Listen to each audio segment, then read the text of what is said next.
야! 한잔 해야지. 11월의 서울 하늘은 유난히 맑았다. 청담동 펜트하우스 거실 창가에 서서 한강을 내려다보던 강민우는 손에 든 초대장을 다시 한번 들여다봤다. 서운등학교 78학번 졸업 40주년 동창회.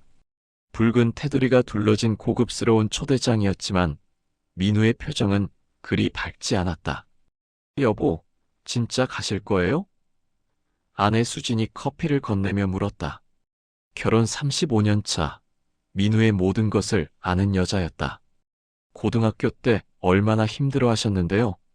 민우는 천천히 고개를 끄덕였다. 64살의 나이가 무색하게 그의 눈빛은 여전히 날카로웠다. 대한민국 굴지의 건설회사 음중건설 회장. 직원 3,000명을 거느리고 자산 5천억을 관리하는 사람. 하지만 40년 전 그는 가난한 집 아들로 학교에서 가장 조용하고 눈에 띄지 않는 학생이었다. 이제 나도 당당하게 갈 수 있어. 더 이상 숨을 필요가 없잖아. 민우는 초대장을 정장 주머니에 넣으며 말했다. 동창회 당일 민우는 일부러 화려하지 않은 정장을 골랐다. 검은색 캐시미어 코트에 회색 정장. 과시하려는 것이 아니었다.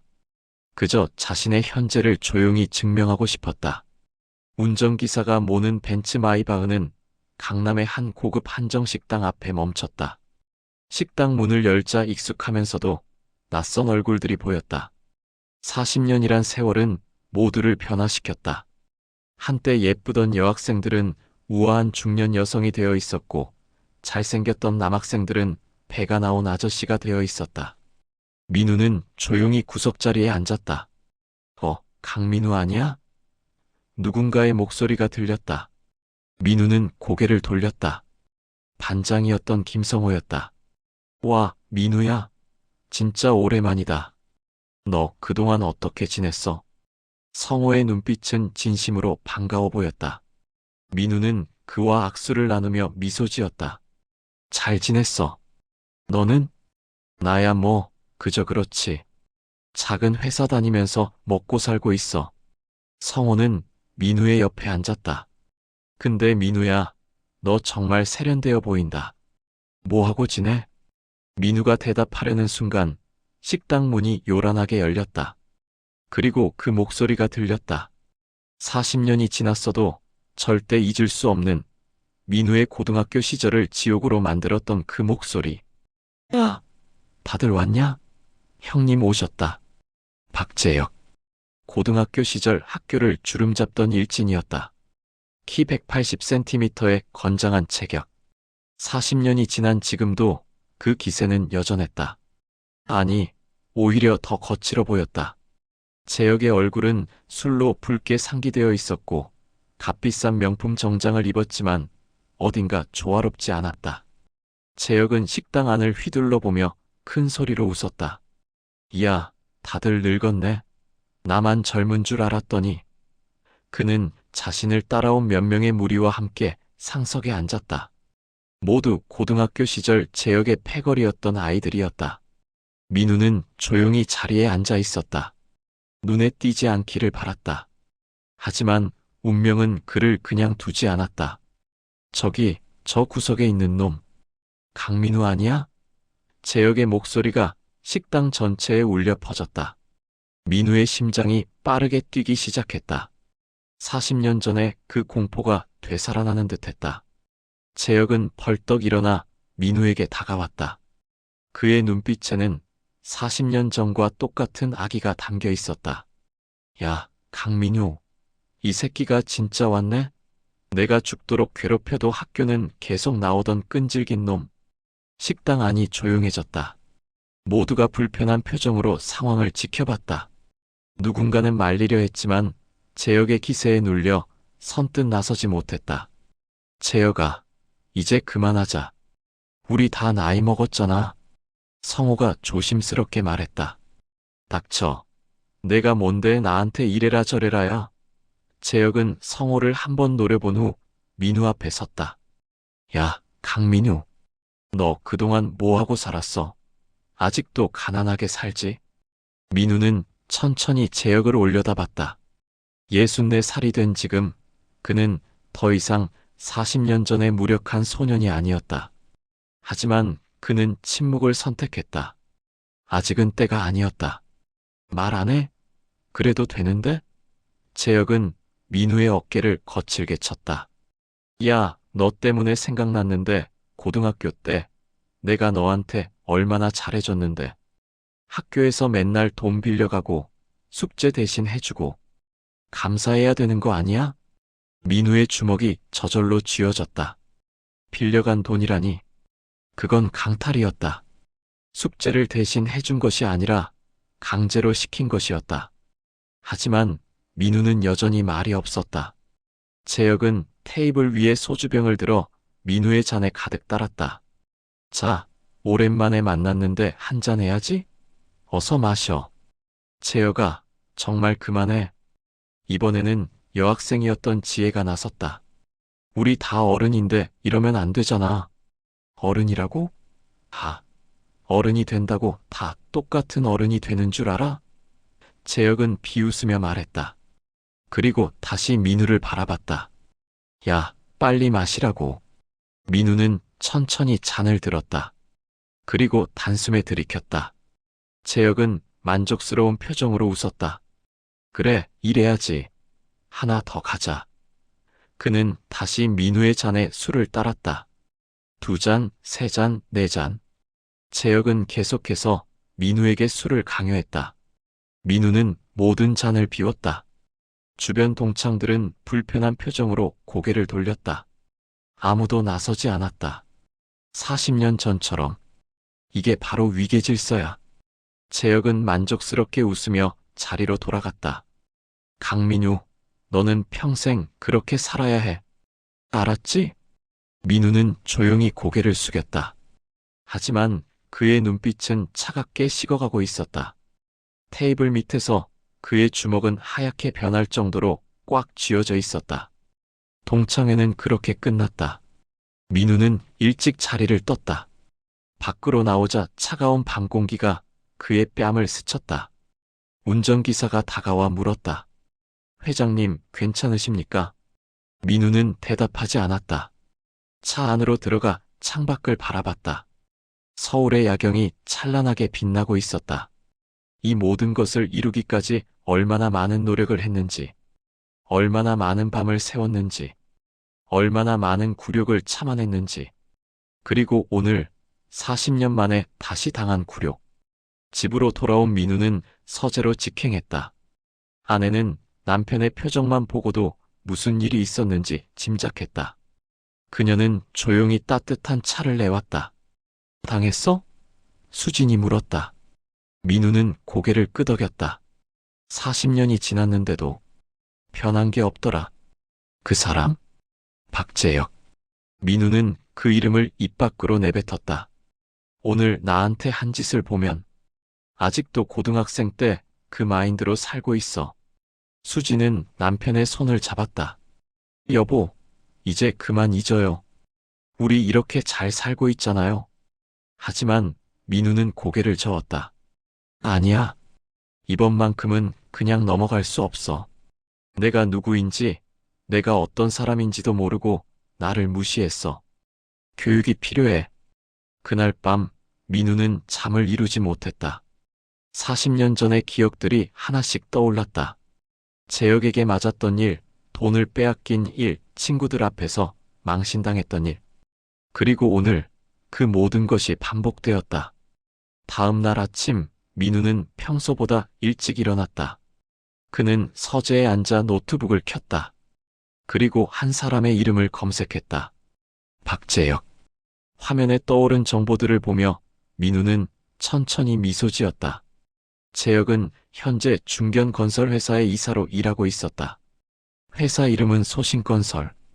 직원 200명 규모의 회사였다. 민우의 회사에 비하면 세 발의 피였다. 더 흥미로운 것은 소신건설이 최근 대형 프로젝트 입찰을 준비 중이라는 사실이었다. 서울 외곽의 대규모 아파트 단지 건설 프로젝트. 수주 금액만 2천억 원이 넘는 프로젝트였다. 그리고 그 프로젝트의 발주처는 서울시와 합작한 공기업이었다. 민우는 전화를 들었다. 비서실장, 내 방으로 올라와. 30분 후 민우의 비서실장 이준호가 회장실로 들어왔다. 그는 민우와 20년을 함께한 충직한 부하였다. 회장님, 부르셨습니까? 민우는 노트북 화면을 돌려 준호에게 보여줬다. 소신건설에 대해 알아봐.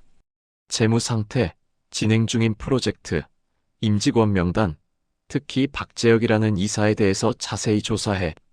준호는 화면을 보며 고개를 끄덕였다. 알겠습니다. 특별한 이유가 있으십니까? 개인적인 일이야. 민우는 잠시 망설이다 말했다.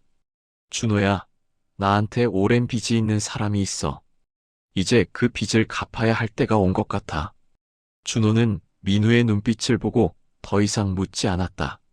그는 20년 동안 민우를 보좌하며 알게 되었다. 회장님이 이런 눈빛을 보일 때는 무언가 중요한 결정을 내린 때라는 것을.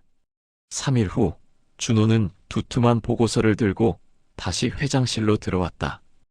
회장님, 조사 결과입니다.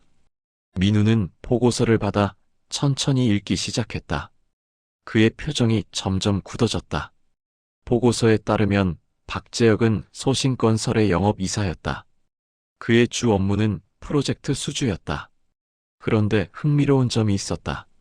재혁은 최근 몇 년간 큰 성과를 내지 못하고 있었다. 회사 내에서 그의 입지는 위태로웠다. 더욱 흥미로운 것은 재혁의 개인 재정 상태였다.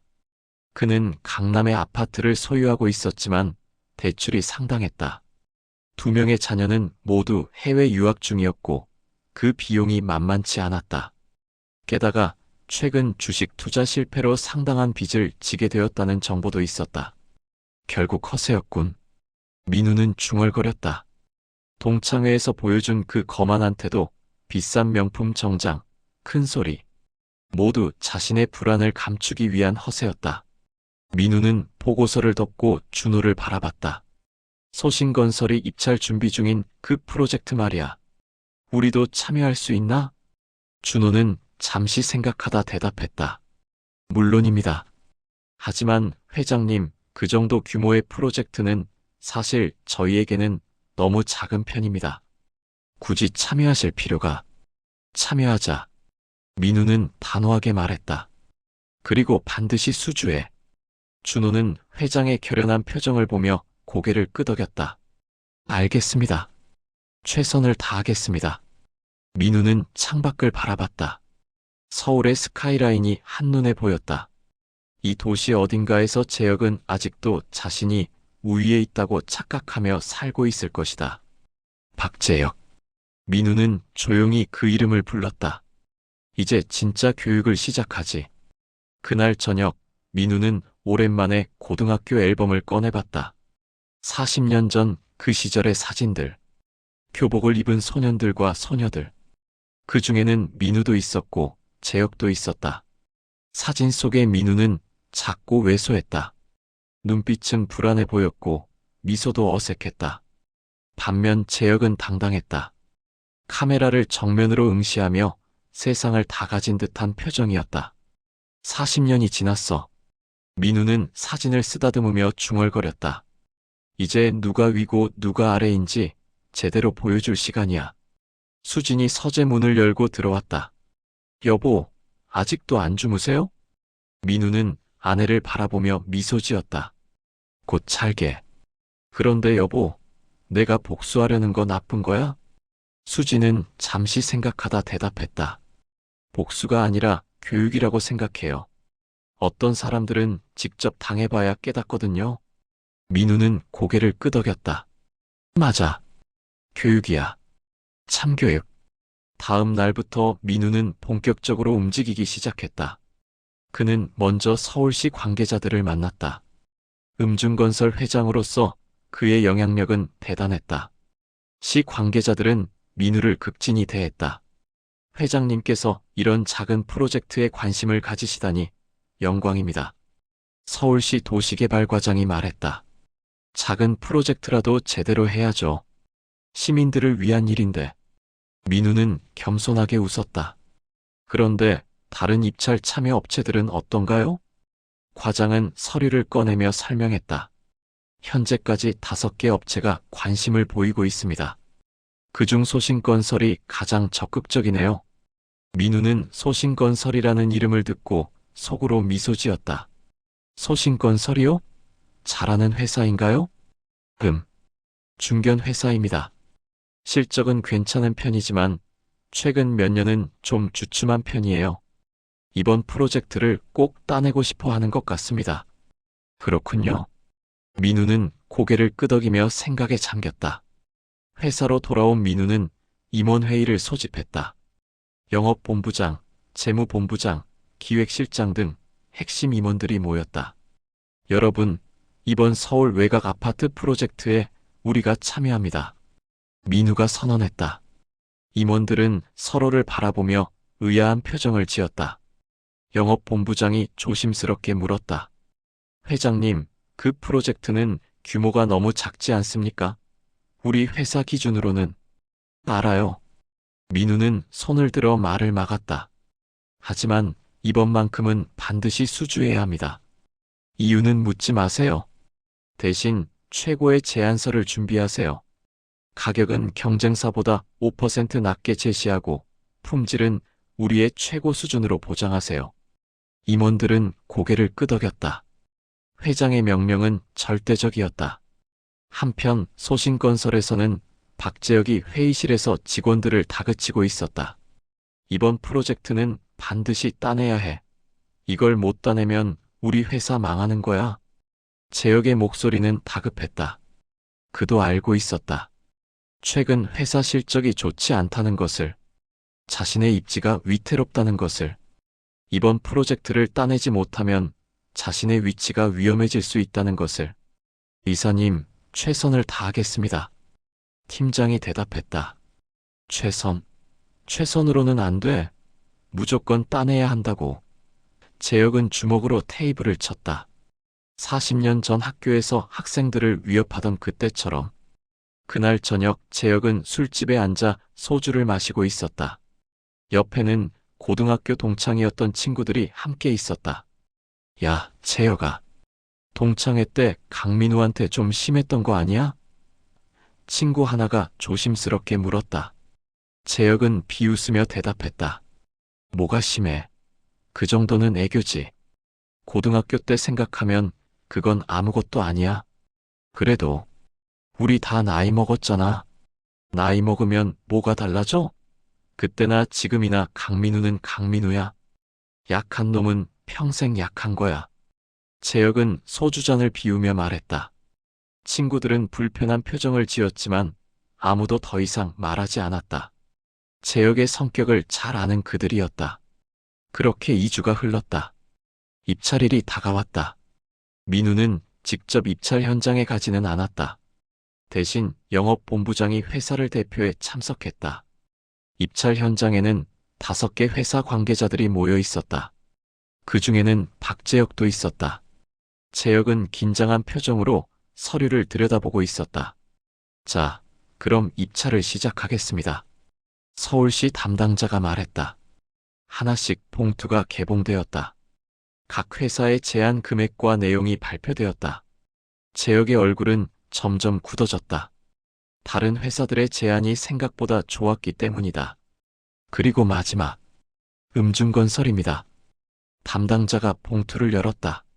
그리고 내용을 확인하더니 놀란 표정을 지었다. 음중건설의 제안 금액은 가장 낮고 품질 보증은 가장 높네요. 재혁의 얼굴이 창백해졌다. 음중건설? 그 음중건설이 왜 이런 작은 프로젝트에? 결과는 3일 후에 발표하겠습니다. 담당자가 말했다. 재혁은 멍한 표정으로 회사로 돌아왔다. 사장이 그를 불렀다. 이사, 이번 입찰 어떻게 된 거야? 음중건설이 참여할 줄은 몰랐는데? 저도 몰랐습니다. 재혁은 당황하며 대답했다. 음중건설이 참여했으면 우리가 이길 수 없어. 그 회사가 얼마나 큰 회사인데. 사장의 목소리는 차갑게 식어 있었다. 재혁은 아무 말도 하지 못했다. 그의 머릿속은 복잡했다. 왜 음중건설이? 왜 이 프로젝트에? 3일 후 결과가 발표되었다. 예상대로 음중건설이 선정되었다. 재혁은 사무실에 앉아 멍하니 서류를 바라봤다. 이번 프로젝트를 따내지 못하면 회사에서 자신의 입지가 위태로워질 것이다. 그날 저녁 재혁의 휴대폰에 문자 메시지가 왔다. 발신자는 음중건설 강민우 회장이었다. 재혁 씨, 오랜만입니다. 동창회 이후로 뵙지 못했네요. 시간 되시면 한번 뵙고 싶습니다. 재혁은 화면을 바라보며 얼어붙었다. 강민우, 음중건설 회장. 그 강민우가? 그는 황급히 검색을 했다. 음중건설 강민우. 화면에 떠오른 정보를 보며 재혁의 얼굴은 점점 창백해졌다. 음중건설 회장 강민우. 자산 5천억. 대한민국 건설업계 10위권. 서울 청담동 거주. 그 가난하고 약했던 강민우가, 동창회에서 자신이 술을 강요하고 무시했던 그 강민우가 대한민국 최고의 건설회사 회장이었다. 재혁의 손이 떨리기 시작했다. 그는 이제야 깨달았다. 자신이 얼마나 큰 실수를 저질렀는지, 그리고 그 실수가 얼마나 큰 대가를 치르게 될지. 박재혁은 그날 밤 잠을 이루지 못했다. 침대에 누워 천장을 바라보며 수없이 생각했다. 강민우가 음중건설 회장이라니, 어떻게 그런 일이 가능한가? 그 조용하고 초라했던 아이가 옆에서 아내 미경이 뒤척였다. 여보, 무슨 일 있어요? 요즘 잠도 제대로 못 자고. 재혁은 대답하지 않았다. 어떻게 설명할 수 있겠는가? 자신이 40년 전에 괴롭혔던 아이가 이제 자신보다 훨씬 위에 있다는 사실을, 그리고 그 사실을 동창회에서 알지 못한 채 다시 무시하고 괴롭혔다는 사실을. 다음 날 아침 재혁은 출근도 하지 않고 집 서재에 틀어박혔다. 그는 노트북으로 강민우에 대한 모든 정보를 검색했다. 기사, 인터뷰, 사진들. 하나하나 읽어갈수록 그의 얼굴은 굳어졌다. 강민우는 가난한 환경에서 태어나 서울대학교 건축학과를 수석 입학했다. 졸업 후 작은 건설회사에 입사했지만 10년 만에 임원으로 승진했다. 그리고 15년 전 부도 직전이던 음중건설을 인수하여 현재의 대기업으로 키웠다. 업계에서는 그를 건설업계의 신화라고 불렀다. 기사 말미에는 민우의 인터뷰가 있었다. 저는 고등학교 시절 많이 힘들었습니다. 하지만 그 시절이 저를 강하게 만들었어요. 굴욕을 참는 법, 이를 악물고 버티는 법을 배웠습니다. 그리고 언젠가는 제가 당당하게 설 날이 올 것이라고 믿었습니다. 재혁은 모니터를 끄고 고개를 감쌌다. 두통이 심했다. 아니, 두통이 아니라 공포였다. 그는 이제 깨달았다. 민우가 보낸 문자 메시지가 단순한 인사가 아니라는 것을. 망했다. 재혁은 중얼거렸다. 그날 오후 재혁의 휴대폰이 울렸다. 회사 사장이었다. 이사, 당장 회사로 와. 긴급 회의야. 재혁은 서둘러 회사로 향했다. 회의실에는 사장을 비롯해 임원들이 모여 있었다. 분위기는 무거웠다. 이사. 사장이 입을 열었다. 이번 입찰권 때문에 회사 상황이 안 좋아. 우리가 이 프로젝트에 사활을 걸었는데 실패했잖아. 재혁은 고개를 숙였다. 죄송합니다. 죄송하다고 될 일이 아니야. 우리 회사 재무 상태 알지? 이번 프로젝트 못 따내면 올해 실적이 최악이 돼. 그럼 은행에서 대출 연장도 어려워질 거고. 사장의 목소리는 날카로웠다. 대안을 찾아보겠습니다. 재혁이 말했다. 대안? 뭔데? 사장이 되물었다. 재혁은 잠시 망설이다 입을 열었다.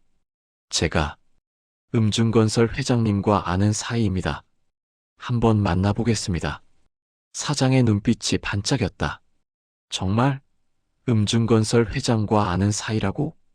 예, 고등학교 동창입니다. 재혁은 거짓말을 했다. 아니, 반은 진실이었다. 동창이긴 했으니까. 그렇다면 빨리 만나봐. 음중건설과 협력할 수 있다면 우리한테도 기회가 올 수 있어.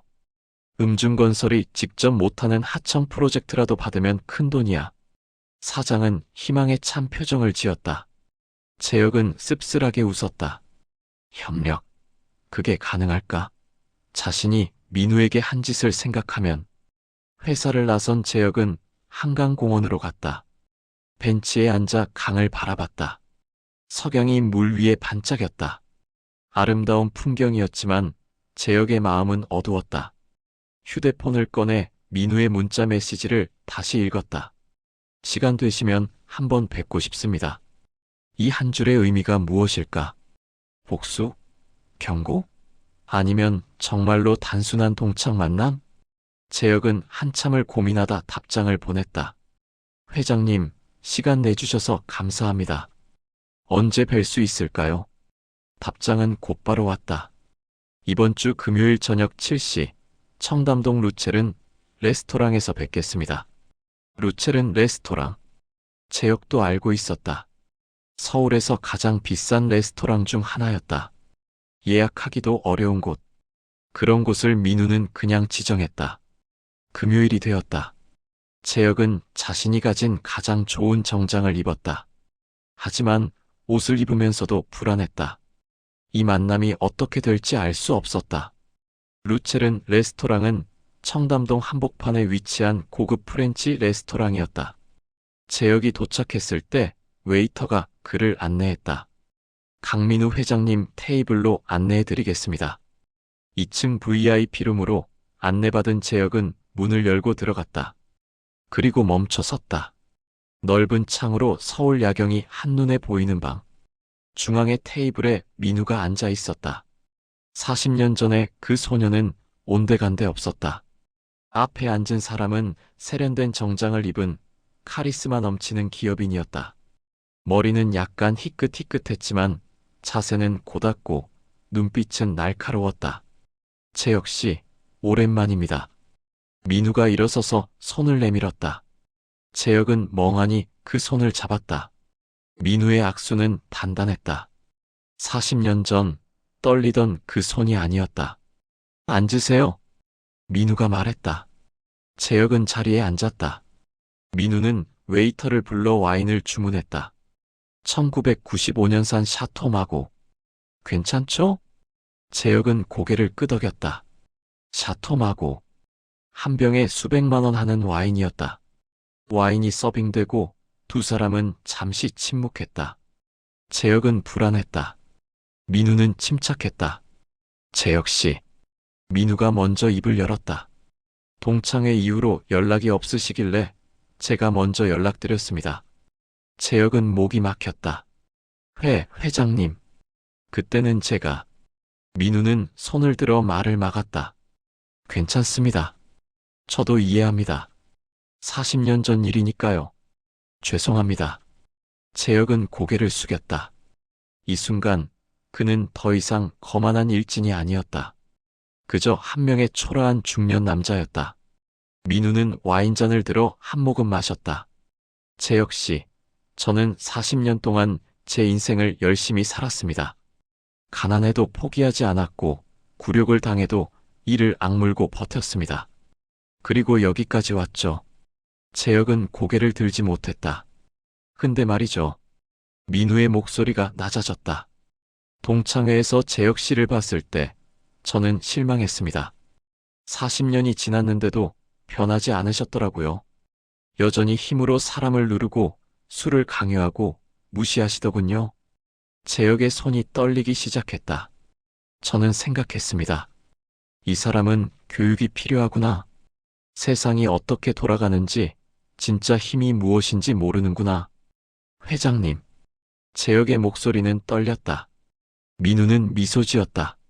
하지만 그 미소는 차갑게 느껴졌다. 그래서 말인데요, 재혁 씨. 제가 좀 도와드릴까 합니다. 도와준다고요? 재혁은 고개를 들었다. 네. 소신건설 상황이 안 좋으시죠? 이번 입찰에서 떨어지셔서. 은행 대출도 걱정이시고. 재혁은 입이 떡 벌어졌다. 민우가 어떻게 그 모든 것을 알고 있는가? 놀라셨나요? 민우가 물었다. 저도 사업가니까요. 경쟁사 정보 정도는 알아야죠. 특히 고등학교 동창이 다니는 회사라면 더더욱. 재혁은 아무 말도 하지 못했다. 제가 제안을 하나 하겠습니다. 민우는 서류 봉투를 꺼냈다. 저희 음중건설이 수주한 프로젝트의 일부 공사를 소신건설에 하청을 줄 수 있습니다. 규모는 작지만 소신건설 입장에서는 도움이 될 겁니다. 재혁의 눈이 커졌다. 이것은 구원의 손길이었다. 하지만 조건이 있습니다. 민우의 목소리가 더 낮아졌다. 재혁은 긴장했다. 무슨 조건입니까? 민우는 재혁을 똑바로 바라봤다. 재혁 씨, 저한테 사과하세요. 제대로. 재혁은 멍했다. 사과요? 네. 40년 전 고등학교 때부터 시작해서 동창회 때까지 제게 한 모든 일에 대해 진심으로 사과하세요. 재혁의 자존심이 상했다. 하지만 그는 지금 선택의 여지가 없었다. 회사가 위태로웠고 자신의 입지도 위태로웠다. 재혁은 입을 열었다. 고등학교 때 너무 심했습니다. 그리고 동창회 때도 정말 죄송합니다. 민우는 고개를 저었다. 아니요. 그렇게 말씀하시면 안 됩니다. 일어나서 절하세요. 재혁은 믿을 수 없다는 표정을 지었다. 절을요? 네.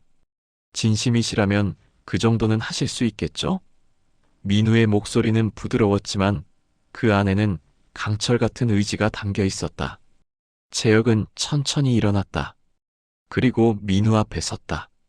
고급 레스토랑의 VIP룸. 수백만 원짜리 와인이 놓인 테이블.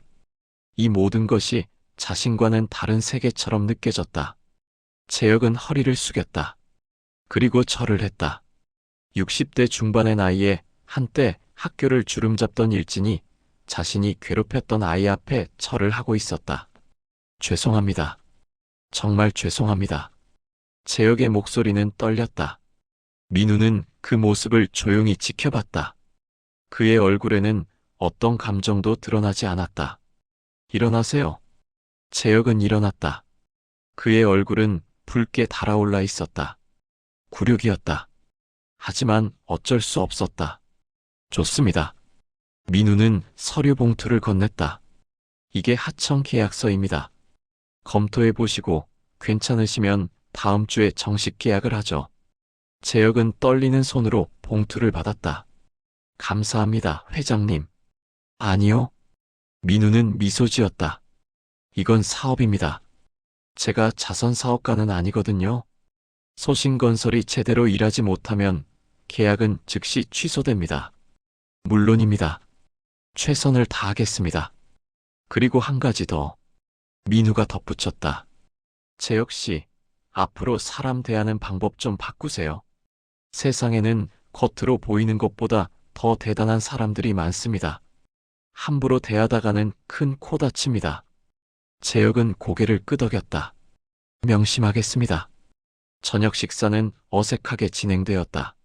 민우는 여유롭게 식사를 즐겼지만 재혁은 제대로 먹지도 못했다. 음식 맛도 느껴지지 않았다. 그저 이 자리를 빨리 벗어나고 싶었다. 식사가 끝나고 두 사람은 레스토랑 밖으로 나왔다. 민우의 차가 먼저 도착했다. 검은색 마이바흐였다. 운전기사가 문을 열어주었다. 재혁 씨, 조심히 들어가세요. 민우가 말했다. 회장님도 안녕히 가십시오. 재혁은 고개를 숙였다.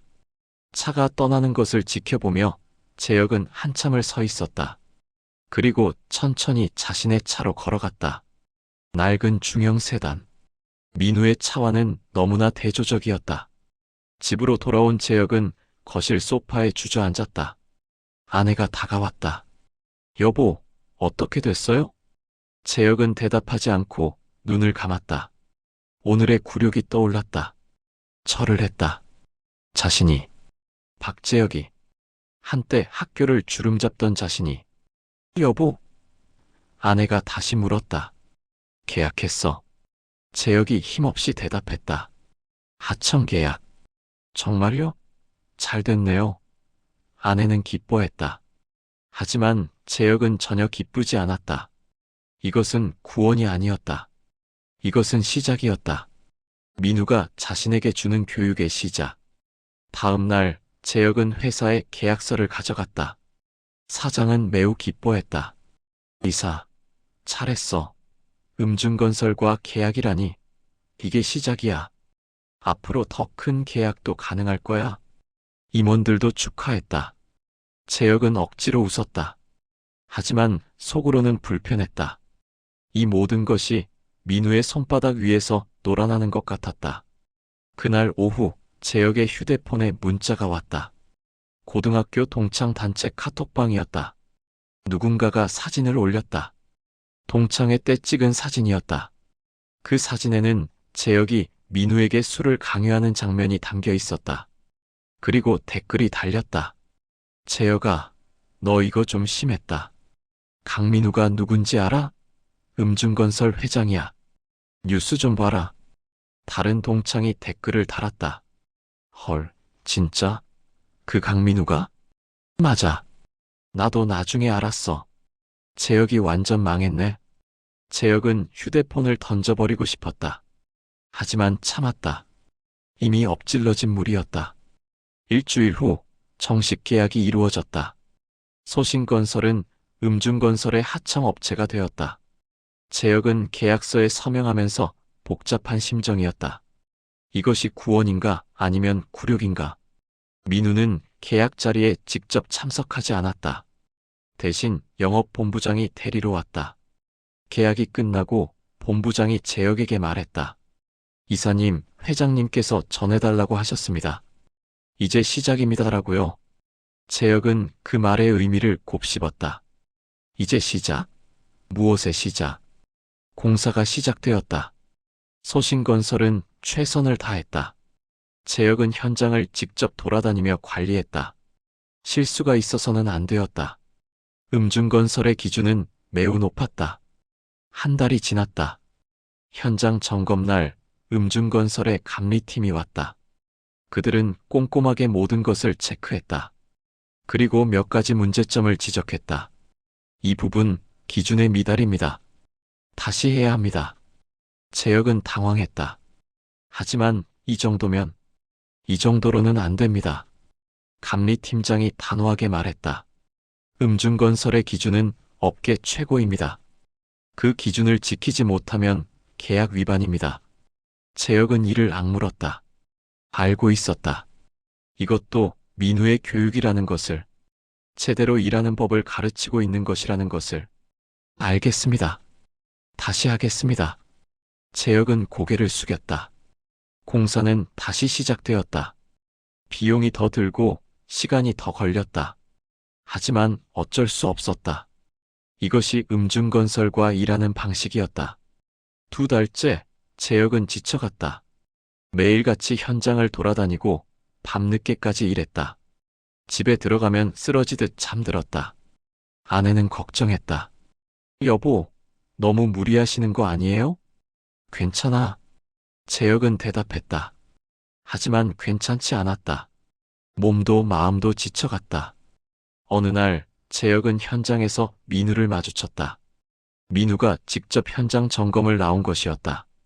작업복을 입은 재혁과 깔끔한 정장을 입은 민우. 두 사람의 대조가 극명했다.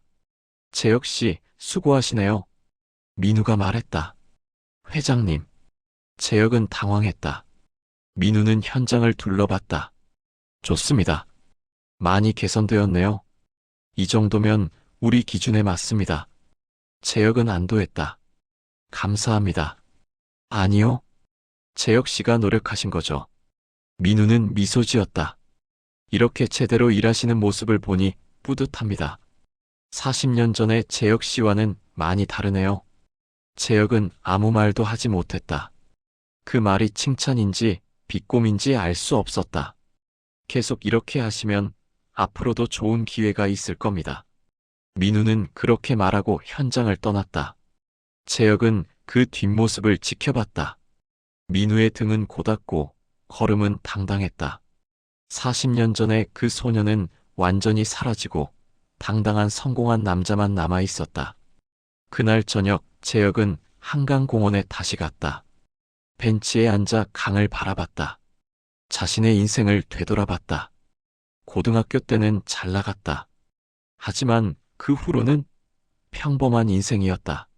아니, 평범 이하였다. 반면 민우는 가난하고 약했지만 이를 악물고 올라왔다. 그리고 정상에 섰다. 누가 더 현명한 삶을 산 것일까? 재혁의 휴대폰이 울렸다. 아들에게서 온 전화였다. 아빠, 이번 학기 학비 보내주셔야 해요. 알았다. 재혁은 피곤하게 대답했다. 그리고 아빠, 제 친구가 창업한다는데 투자 좀 해주실 수 있어요? 지금은 어려우니까 나중에.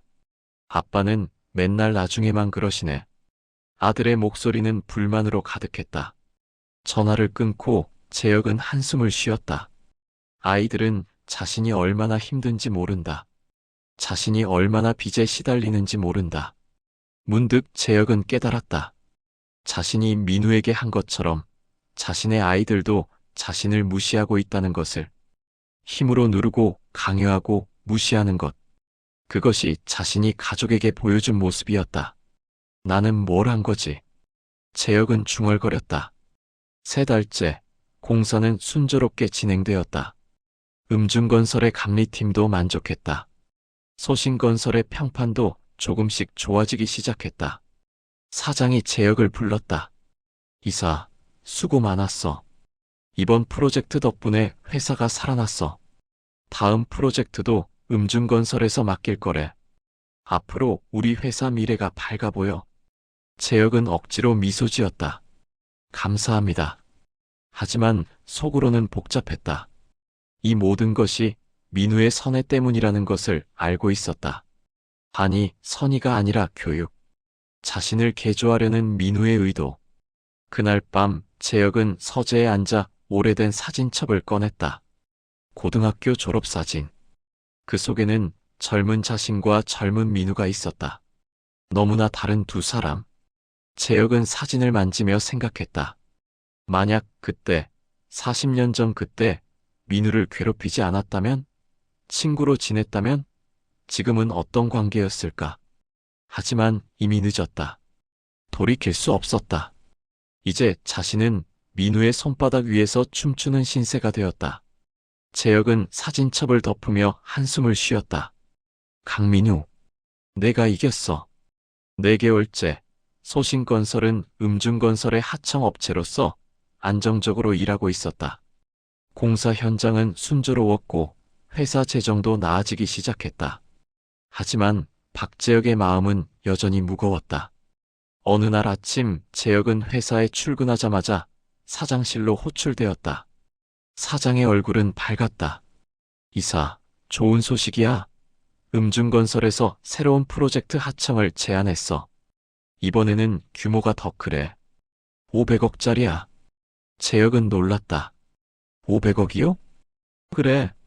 강민우 회장이 직접 우리를 지목했대. 이사가 회장하고 친하다더니 진짜였구만. 이번 일만 잘하면 우리 회사 완전히 달라질 거야. 재혁은 복잡한 표정을 지었다. 기쁘면서도 불안했다. 민우가 왜 계속 자신들에게 기회를 주는 걸까? 정말 선의일까? 아니면 다른 의도가 있는 걸까? 사장님, 제가 회장님께 직접 인사드리러 가보겠습니다. 재혁이 말했다. 그래, 그렇게 해. 관계를 더 돈독히 해야지. 재혁은 민우에게 연락했다. 민우는 흔쾌히 만남을 수락했다. 이번에는 민우의 회사로 직접 찾아가기로 했다. 음중건설 본사는 강남의 초고층 빌딩이었다. 40층 건물 전체가 회사 소유였다. 재혁은 로비에 들어서자마자 압도되었다. 대리석 바닥, 거대한 샹들리에, 세련된 인테리어. 이 모든 것이 민우가 이룬 것이었다. 최고층인 40층에 위치한 회장실로 안내받았다. 비서가 문을 열어주었다. 강 회장님, 박재혁 이사님 오셨습니다. 들어오시라고 하세요. 민우의 목소리가 들렸다.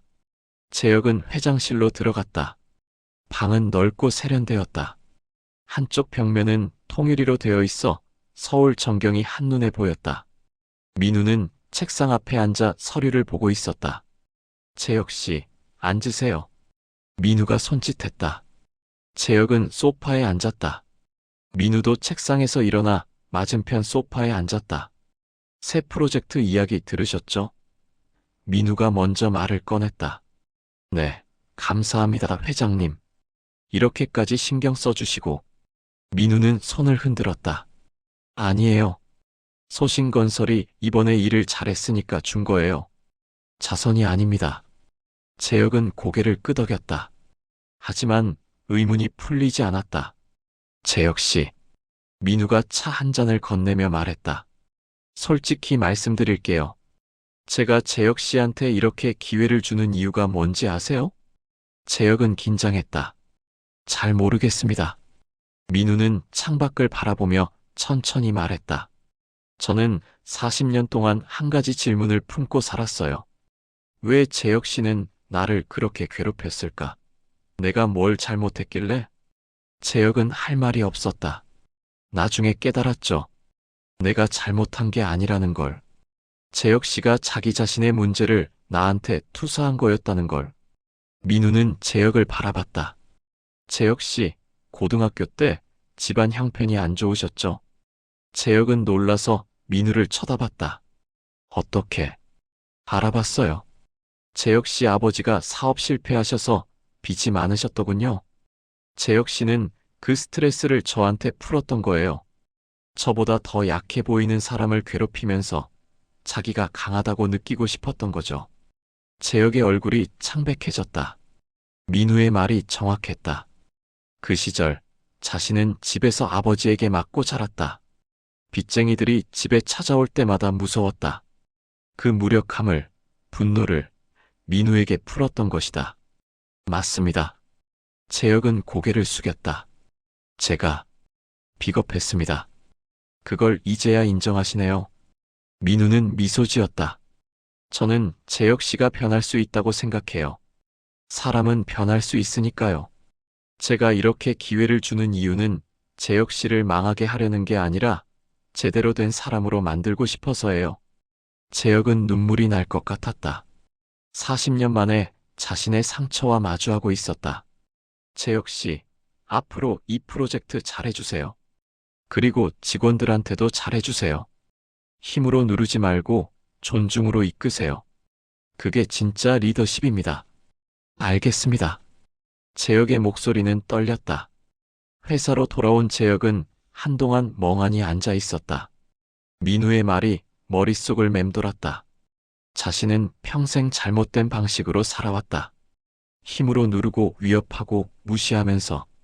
다음 날부터 재혁은 달라지기 시작했다. 직원들을 대하는 태도가 부드러워졌다. 화를 내지 않고 경청했다. 처음에는 어색했지만 점점 자연스러워졌다. 직원들도 놀랐다. 이사님이 요즘 많이 바뀌셨어요. 팀장이 말했다. 사람은 변할 수 있어야지. 재혁이 대답했다. 집에서도 달라졌다. 아내와 대화를 더 많이 했고 아이들 이야기를 들어주었다. 처음에는 가족들도 의아해했지만 곧 변화를 받아들였다. 여보, 요즘 어떻게 된 거예요? 많이 달라지셨어요. 아내가 물었다. 재혁은 미소 지었다.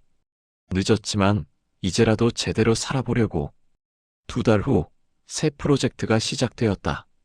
규모가 커진 만큼 책임도 무거웠다.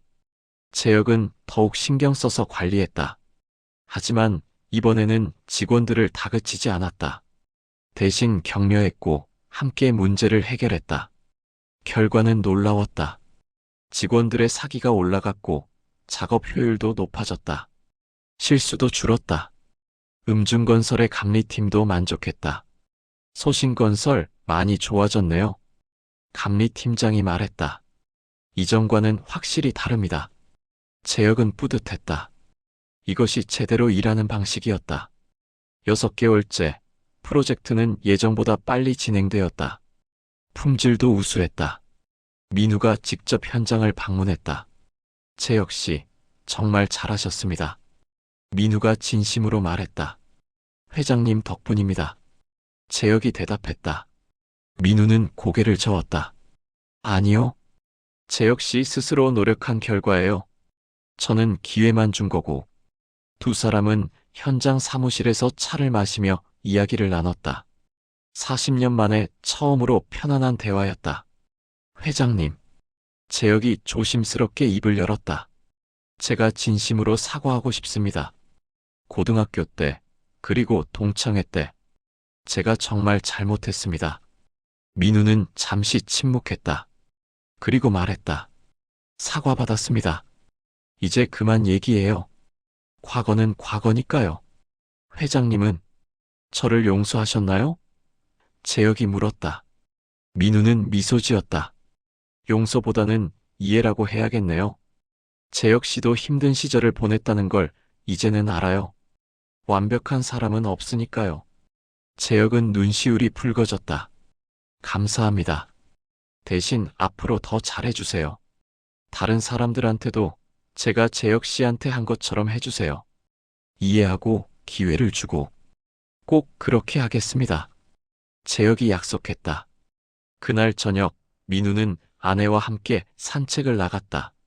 한강공원의 야경이 아름다웠다. 여보, 박재혁 씨랑 잘 해결된 것 같네요. 수진이 말했다. 민우는 고개를 끄덕였다. 응. 생각보다 빨리 변하더라고. 사람은 정말 변할 수 있나 봐. 복수는 안 하시는 거예요? 민우는 미소 지었다. 복수? 이미 했잖아.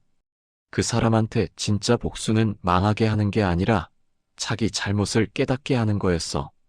그리고 제대로 된 사람으로 다시 살게 하는 거. 수지는 남편의 손을 잡았다. 당신 정말 멋있어요. 40년이 걸렸어. 하지만 이제는 진짜 편해졌어. 더 이상 그 시절에 매여 있지 않아도 되니까. 두 사람은 한강을 바라보며 걸었다. 물 위에 달빛이 반짝였다. 한편 재혁도 가족과 함께 저녁을 먹고 있었다. 오랜만에 온 가족이 모인 자리였다. 아빠, 요즘 많이 밝아지셨어요. 딸이 말했다. 재혁은 웃었다. 그래? 아빠가 그동안 너무 무거웠구나. 맞아요.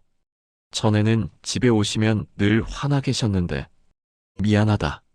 앞으로는 더 좋은 아빠가 될게. 아내가 재혁의 어깨를 두드렸다. 여보, 뭐가 그렇게 달라지게 한 거예요? 재혁은 잠시 생각하다 대답했다. 선생님을 만났어. 인생의 선생님. 일주일 후, 재혁은 고등학교 동창 몇 명을 따로 만났다. 동창회 때 함께 있었던 친구들이었다. 야들아, 내가 할 말이 있어. 재혁이 입을 열었다. 친구들은 재혁을 바라봤다. 그날 동창회 때 내가 강민우한테 너무 심하게 했어. 생각해보니까 고등학교 때도 그렇고. 진심으로 미안해. 친구들은 놀랐다. 재혁이 사과를 하다니. 너 왜 그래? 무슨 일 있어? 한 친구가 물었다. 재혁은 쓴웃음을 지었다. 늦었지만 정신을 차렸어. 우리 60대야. 이제 인생 얼마 안 남았어. 제대로 살아야지. 나쁜 기억 남기고 싶지 않아. 친구들은 고개를 끄덕였다. 그래, 내 말이 맞아. 우리도 나이 들었어. 그래서 말인데 다 같이 민우한테 제대로 사과하러 가자. 동창회 때 우리 다 거기 있었잖아. 아무도 말리지 않았어. 우리도 잘못한 거야. 친구들은 서로를 바라보다가 동의했다. 그래, 그렇게 하자. 며칠 후, 재혁과 친구들은 민우를 만나러 갔다. 이번에는 조용한 카페였다. 민우는 그들을 맞이했다. 회장님, 저희가 다 같이 왔습니다. 재혁이 말했다. 민우는 미소 지으며 손짓했다. 앉으세요, 다들. 친구들이 앉자 재혁이 대표로 말했다. 회장님, 저희가 진심으로 사과드리러 왔습니다. 40년 전부터 지금까지 저희가 정말 잘못했습니다. 다른 친구들도 고개를 숙였다. 죄송합니다. 민우는 그들을 차례로 바라봤다. 그리고 말했다. 고개 드세요. 우리 다 60대예요. 이제 과거는 잊어요. 친구 한 명이 말했다. 근데 정말 대단하다, 민우야. 그 힘든 환경에서 여기까지 오다니. 민우는 담담하게 대답했다. 힘들었죠. 하지만 그게 저를 강하게 만들었어요. 역설적이지만 재혁 씨가 저를 괴롭힌 게 제가 더 강해지는 계기가 됐을지도 몰라요. 재혁은 복잡한 표정을 지었다. 그건 제 공이 아닙니다. 알아요. 그냥 그렇게 생각하면 마음이 편해서요. 민우는 웃었다. 그날 이후 동창들과의 관계도 회복되었다. 가끔 모임을 가졌고 이번에는 서로를 존중하며 즐거운 시간을 보냈다. 8개월째 프로젝트는 성공적으로 마무리되었다. 음중건설도 만족했고 소신건설의 평판도 크게 올랐다. 다른 대기업들도 소신건설에 관심을 보이기 시작했다. 사장이 재혁을 불렀다. 이사, 이번에 정말 수고했어. 회사가 완전히 달라졌어. 덕분에 다른 프로젝트 제안도 많이 들어오고 있어.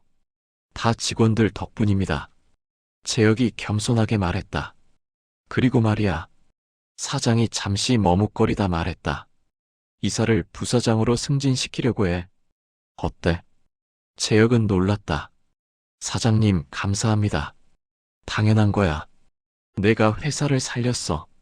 승진 소식을 들은 재혁은 기뻤지만 가장 먼저 민우에게 감사를 전하고 싶었다.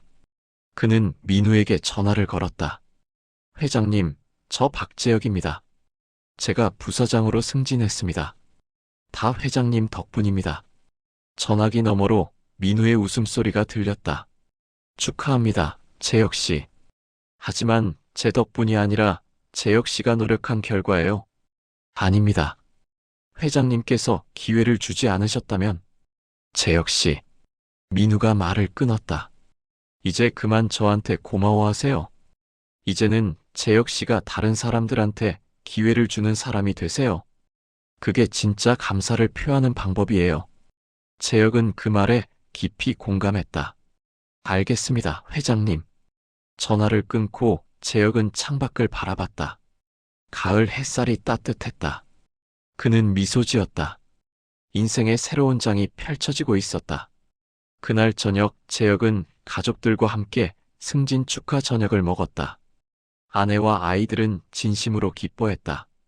축하해요, 여보. 아내가 잔을 들었다. 아빠, 정말 자랑스러워요. 딸이 말했다. 재혁은 가족들을 바라보며 행복했다. 이것이 진짜 성공이었다. 돈이나 지위가 아니라 가족과 함께 기쁨을 나누는 것. 얘들아, 아빠가 할 말이 있어. 재혁이 입을 열었다. 가족들은 재혁을 바라봤다. 아빠가 그동안 너무 힘으로만 살아왔어. 너희한테도 그랬고. 미안해. 앞으로는 더 좋은 남편이고 아빠가 될게.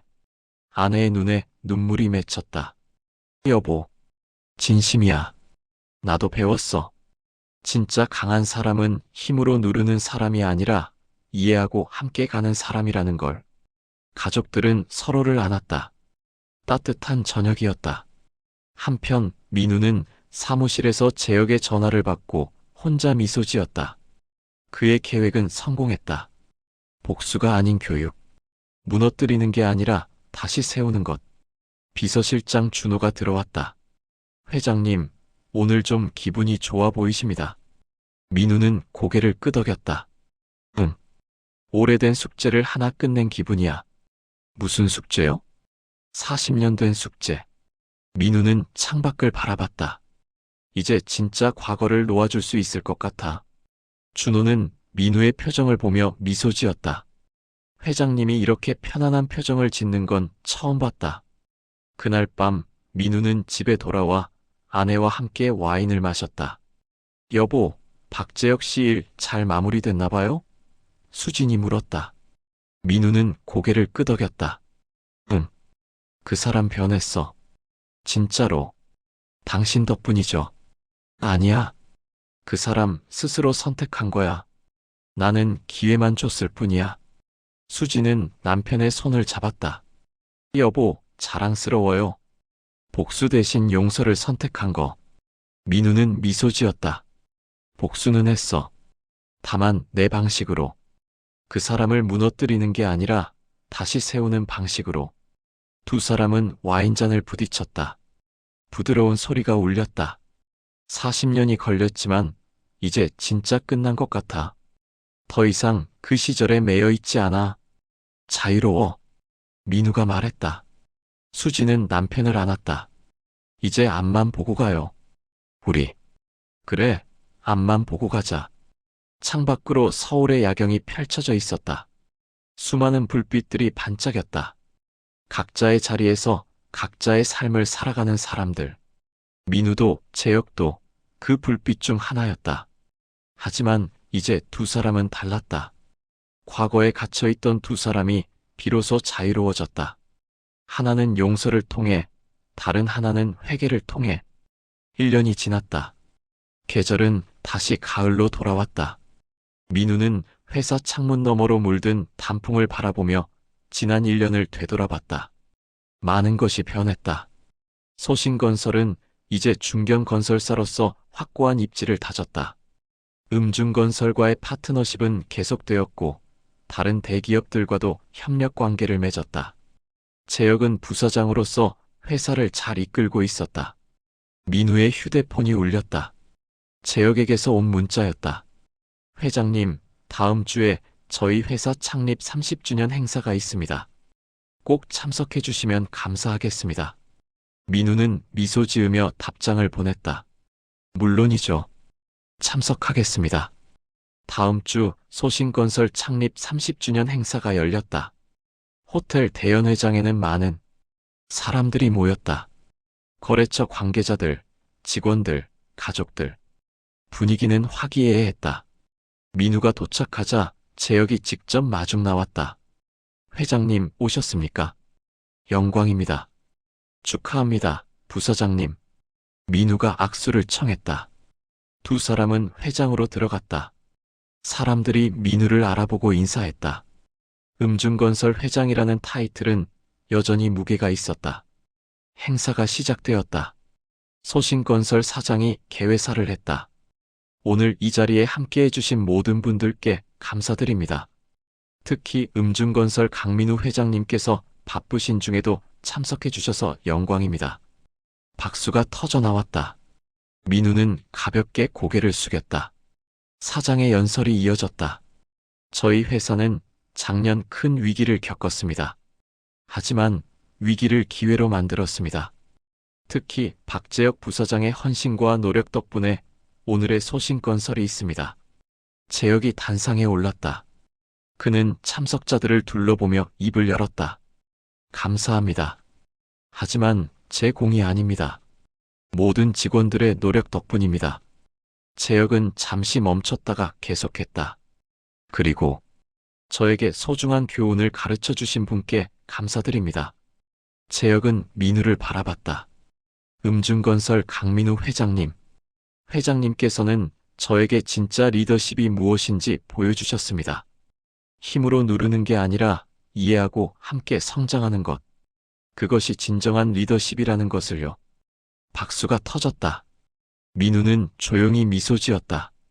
행사가 끝나고 민우와 재혁은 호텔 옥상 정원으로 나왔다. 서울의 야경이 펼쳐져 있었다.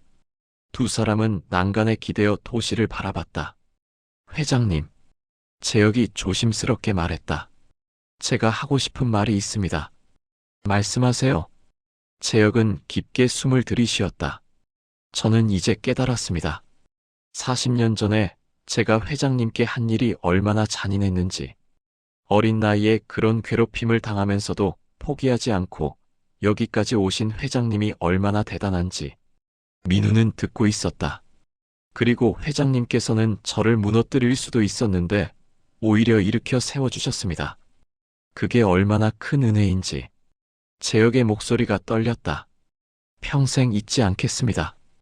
민우는 고개를 돌려 재혁을 바라봤다. 재혁 씨, 이제 그만하세요. 과거는 과거예요. 하지만 들어보세요. 민우가 말을 끊었다. 저도 처음에는 복수하고 싶었어요. 재혁 씨를 완전히 무너뜨리고 싶었죠. 하지만 복수는 또 다른 상처만 만들 뿐이에요. 그래서 다른 방법을 선택했습니다. 재혁은 민우의 말에 귀를 기울였다. 재혁 씨를 교육하기로 한 거죠. 제대로 된 사람으로 만들기로. 그게 진짜 복수라고 생각했어요. 그리고 결과는 성공적이었죠. 민우는 미소 지었다. 재혁 씨, 변했잖아요. 그게 제일 중요한 거예요. 재혁은 고개를 끄덕였다. 감사합니다. 이제 재혁 씨가 할 일이 있어요. 민우가 말했다. 무엇입니까? 다른 사람들한테도 이렇게 해주세요. 실수한 사람을 무너뜨리지 말고 다시 일으켜 세워주세요. 그게 진짜 강한 사람이 하는 일이에요. 재혁은 깊이 감동받았다. 꼭 그렇게 하겠습니다. 두 사람은 한동안 침묵 속에서 야경을 바라봤다. 서울은 불야성이었다. 수백만 명의 사람들이 각자의 꿈을 안고 살아가는 도시. 회장님, 재혁이 다시 입을 열었다. 한 가지 궁금한 게 있습니다. 뭔가요? 회장님은 언제 저를 용서하셨습니까? 민우는 잠시 생각했다. 글쎄요. 정확히 언제인지는 모르겠어요. 어쩌면 처음부터였을지도 몰라요. 재혁은 놀라서 민우를 쳐다봤다. 저는 오래전에 깨달았어요. 미움을 품고 사는 건 저 자신만 괴롭히는 거라는 걸. 그래서 미워하지 않기로 결심했죠. 대신 그 경험을 동력으로 삼았어요. 더 열심히 살아야겠다는. 대단하십니다. 재혁은 진심으로 말했다. 대단한 게 아니에요. 그냥 살아남기 위한 선택이었어요. 민우는 웃었다. 둘은 다시 침묵에 빠졌다. 하지만 이번에는 편안한 침묵이었다. 과거의 짐을 내려놓은 두 사람의 침묵. 며칠 후 재혁은 회사에서 젊은 직원 하나를 불렀다. 최근 큰 실수를 한 직원이었다. 다른 임원들은 그 직원을 해고하자고 주장했지만 재혁은 거부했다. 김대리. 재혁이 부드럽게 말했다. 젊은 직원은 긴장한 표정이었다. 예, 부사장님. 이번 실수 심각했어. 회사에 큰 손해를 입혔지. 김대리는 고개를 떨구었다. 죄송합니다. 하지만 말이야. 재혁이 계속했다. 실수는 누구나 해. 중요한 건 거기서 배우는 거야. 김대리, 이번 일에서 뭘 배웠어? 김대리는 고개를 들었다. 재혁의 눈빛은 따뜻했다. 꼼꼼하게 확인해야 한다는 걸 배웠습니다. 그리고 책임감의 중요성을요. 재혁은 미소 지었다. 좋아. 그럼 다시 기회를 줄게. 이번엔 더 잘할 수 있지? 김대리의 눈에 눈물이 맺혔다. 감사합니다, 부사장님. 실망시키지 않겠습니다. 믿어. 넌 잘할 수 있어. 재혁은 김대리의 어깨를 두드렸다. 김대리가 나간 후 재혁은 창밖을 바라보며 미소 지었다. 민우가 자신에게 해준 것처럼 자신도 다른 사람에게 기회를 주고 있었다. 한편 민우는 고등학교 동창회 모임에 참석했다. 이번에는 분위기가 완전히 달랐다. 모두가 서로를 존중하며 즐거운 시간을 보냈다. 민우야, 내가 이렇게 성공할 줄 몰랐어. 한 동창이 말했다. 민우는 웃으며 대답했다. 누가 알았겠어요. 저도 몰랐어요. 근데 진짜 대단해. 그 힘든 환경에서. 환경이 사람을 만들기도 하죠. 민우가 말했다. 저는 운이 좋았어요. 포기하지 않았고 좋은 사람들을 만났고 재혁도 그 자리에 있었다. 그는 민우와 자연스럽게 대화를 나눴다. 이제 더 이상 어색하지 않았다. 회장님, 요즘 골프 치세요? 재혁이 물었다. 가끔요. 시간이 나면. 다음에 한번 같이 치시죠. 좋아요. 민우가 웃었다. 동창들은 그 모습을 보며 흐뭇해했다. 40년 만에 두 사람의 관계가 회복된 것이다. 모임이 끝나고 민우는 집으로 돌아가는 길에 고등학교 앞을 지나갔다. 운전기사에게 차를 잠시 세우라고 했다. 민우는 차에서 내려 학교 정문을 바라봤다. 40년 전 이 문을 매일 두려움 속에서 지나다녔다.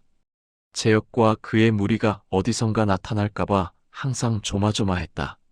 하지만 지금은 달랐다. 두려움은 없었다. 대신 감사함이 있었다. 그 시절의 고통이 지금의 자신을 만들었다는 것을 알았기 때문이다. 고맙다. 민우는 조용히 중얼거렸다. 누구에게 하는 말인지 스스로도 명확하지 않았다.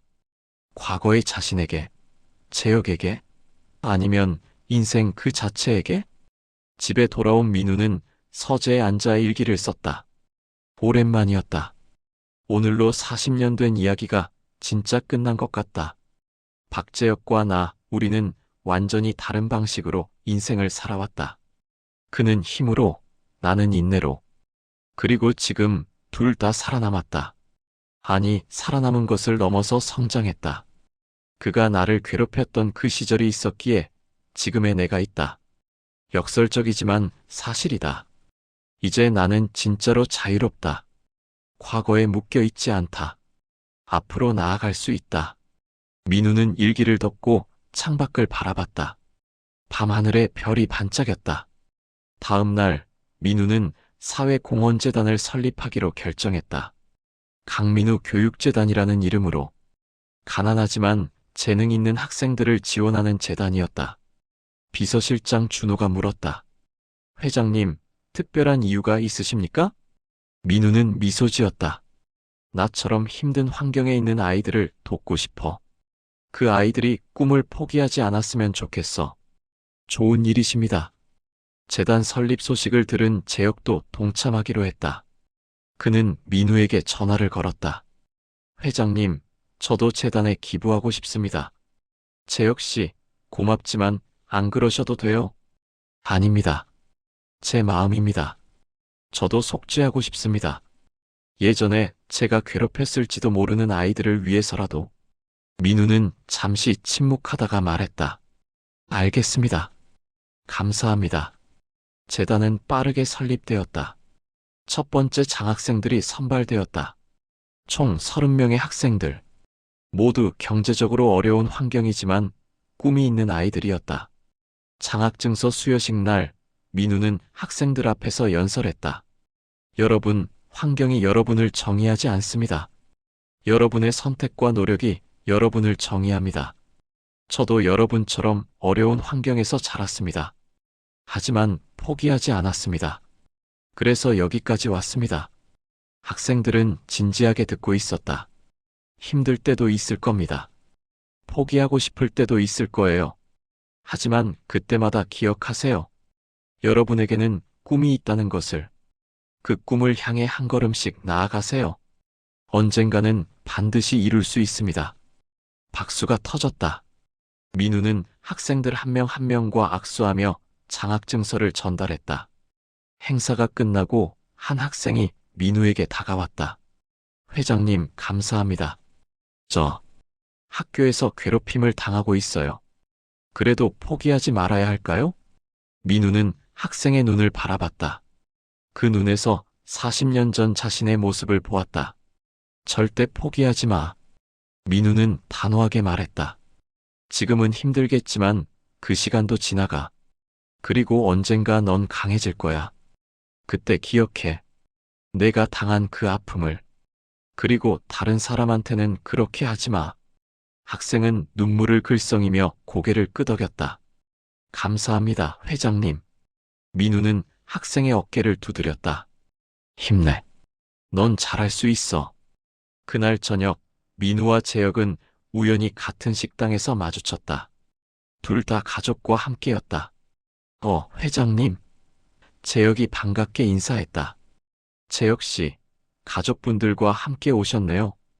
민우도 미소 지었다. 재혁의 아내와 자녀들, 민우의 아내가 인사를 나눴다. 자연스럽게 두 가족은 함께 식사하기로 했다. 테이블에 둘러앉아 6명은 즐거운 대화를 나눴다. 재혁의 딸이 물었다. 강 회장님, 우리 아빠가 요즘 많이 달라지셨는데 회장님 영향이라고 들었어요. 민우는 웃으며 대답했다. 아니에요. 아버지가 스스로 노력하신 거예요. 재혁이 딸을 바라보며 말했다. 강 회장님은 내 인생의 스승이셔. 진짜 중요한 게 뭔지 가르쳐 주셨어. 민우의 아내 수진이 말했다. 우리 남편도 이번 일을 통해 많이 성장했어요. 과거를 놓아주는 법을 배웠죠. 식사는 화기애애하게 이어졌다. 40년의 앙금은 완전히 사라지고 새로운 관계가 시작되었다. 식사가 끝나고 민우와 재혁은 잠시 밖으로 나와 담소를 나눴다. 회장님, 재혁이 말했다. 제가 이제 깨달은 게 있습니다. 뭔가요? 진짜 강한 사람은 용서할 수 있는 사람이라는 거요. 회장님처럼. 민우는 고개를 저었다. 저도 처음부터 용서할 수 있었던 건 아니에요. 많은 시간이 걸렸고 많이 생각했어요. 그리고 깨달았죠. 미움은 저 자신을 독살할 뿐이라는 걸. 저도 이제 알겠습니다. 재혁이 진지하게 말했다. 두 사람은 악수를 나눴다. 이번에는 진정한 동료로서의 악수였다. 시간이 흘러 2년이 지났다.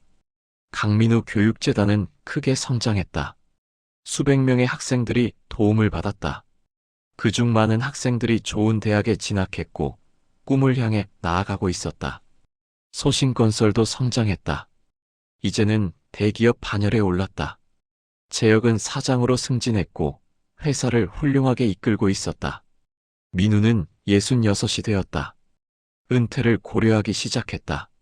아들에게 회사를 물려줄 준비를 하고 있었다. 어느 봄날 민우는 고등학교 동창회 특별 모임에 참석했다. 졸업 45주년 기념이었다. 모임 장소는 학교였다.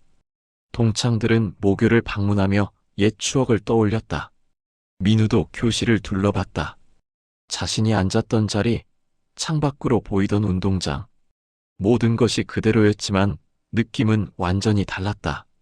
재혁이 민우 옆으로 왔다. 민우야, 여기가 우리 교실이었지? 응. 민우가 대답했다. 미안해. 재혁이 갑자기 말했다. 민우는 재혁을 바라봤다. 뭐가? 그때. 여기서 내가 너한테 한 짓들. 진짜 미안해. 민우는 재혁의 어깨에 손을 얹었다. 이미 다 끝난 일이야. 더 이상 사과하지 마. 우리 이제 친구잖아. 재혁의 눈에 눈물이 맺혔다. 고마워, 민우야. 나도 고마워, 재혁아. 내가 나를 강하게 만들어줬어. 역설적이지만 두 사람은 웃었다. 교실 밖 운동장에서는 다른 동창들이 배구를 하고 있었다. 60 중반의 나이에도 그들은 젊은이처럼 뛰어다녔다. 우리도 할까? 재혁이 제안했다. 좋아. 민우가 동의했다. 두 사람은 운동장으로 달려갔다. 그리고 동창들과 함께 배구를 했다. 웃음소리가 운동장 가득 울려 퍼졌다. 그날 저녁 모임이 끝나고 민우는 혼자 학교를 한 바퀴 돌았다. 석양이 지고 있었다. 교문 앞에서 민우는 멈춰 섰다. 이곳에서 시작된 이야기.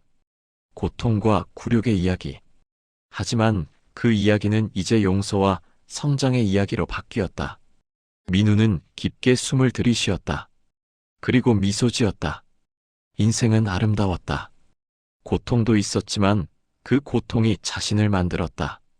이제 그는 진정으로 자유로웠다.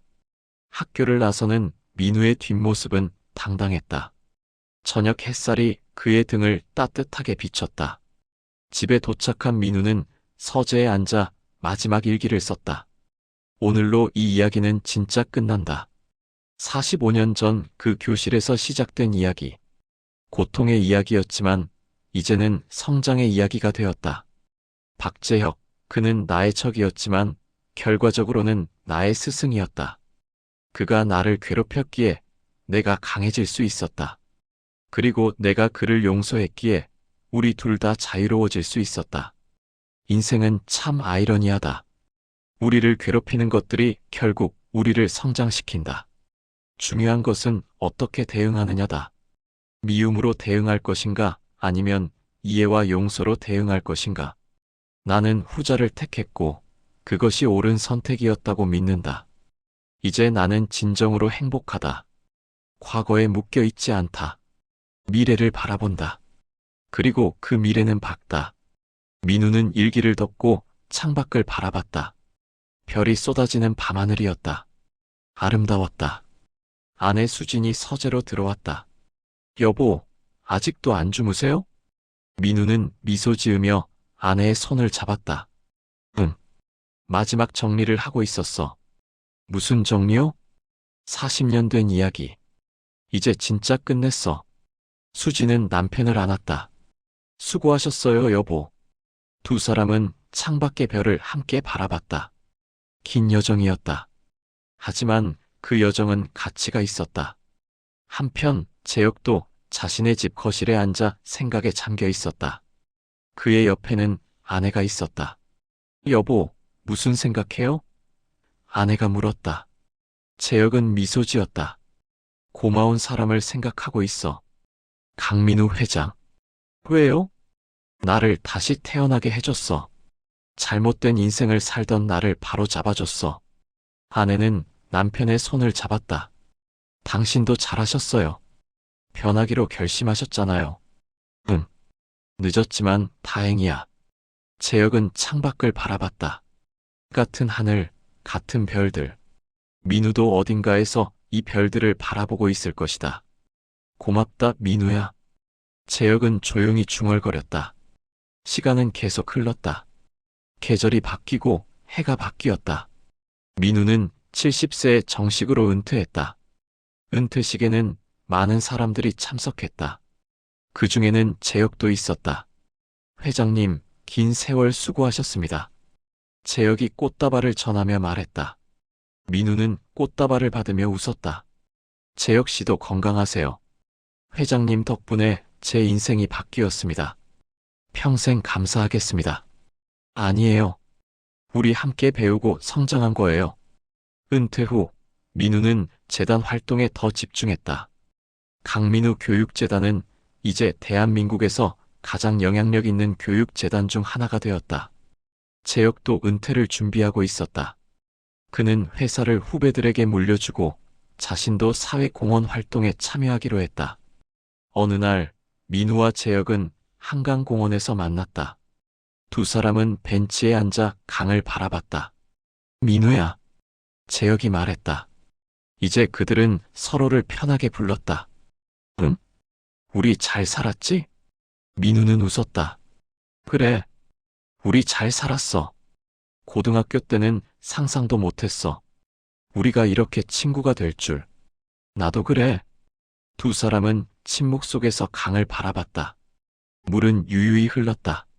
시간처럼. 민우야. 재혁이 다시 말했다. 응? 다음 생에서는 처음부터 친구로 만나자. 민우는 재혁을 바라보며 미소 지었다. 그래. 그러자. 두 사람은 악수를 나눴다. 따뜻한 악수였다. 석양이 한강을 물들였다. 주황빛 하늘 아래 두 노인은 벤치에 앉아 있었다. 한때는 가해자와 피해자였지만 이제는 진정한 친구가 된 두 사람. 그들의 이야기는 많은 사람들에게 영감을 주었다. 용서의 힘, 변화의 가능성, 그리고 인생의 아름다움에 대해. 시간이 더 흘러 두 사람 모두 80대가 되었다. 여전히 그들은 가끔 만나 차를 마시며 이야기를 나눴다. 어느 겨울날 민우는 병원에 입원했다. 나이가 나이인지라 건강이 좋지 않았다. 재혁이 병문안을 왔다. 민우야, 괜찮아? 재혁이 걱정스럽게 물었다. 민우는 침대에 누워 웃었다. 괜찮아. 나이 들면 이런 거지 뭐. 재혁은 의자에 앉아 민우의 손을 잡았다. 빨리 나아야 해. 우리 아직 할 일 많아. 그래. 알아. 민우가 대답했다. 두 사람은 한동안 말없이 손을 잡고 있었다. 많은 것을 함께 겪은 두 사람. 이제 인생의 마지막 장을 향해 가고 있었다. 재혁아.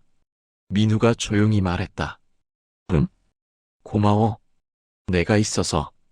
재혁의 눈에 눈물이 맺혔다. 나도 고마워, 민우야. 내가 나를 용서해줘서.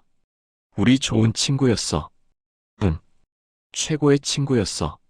민우는 창밖을 바라봤다. 눈이 내리고 있었다. 하얀 눈송이들이 조용히 내려앉았다. 아름답다. 민우가 중얼거렸다. 뭐가? 재혁이 물었다. 인생. 재혁은 고개를 끄덕였다. 그래. 인생은 아름다워. 두 사람은 눈 내리는 창밖을 함께 바라봤다. 그들의 여정은 거의 끝나가고 있었다. 하지만 그 여정은 의미 있었다. 고통도 있었고, 용서도 있었고, 성장도 있었고, 우정도 있었다. 인생은 때로 우리를 시험한다. 고통을 주고 상처를 준다. 하지만 그 고통과 상처를 어떻게 대하느냐가 우리를 정의한다.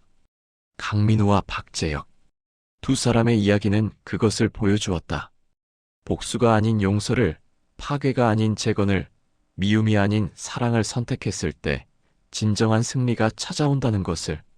그리고 그 승리는 단순히 한 사람의 승리가 아니라 관련된 모든 사람의 승리가 된다.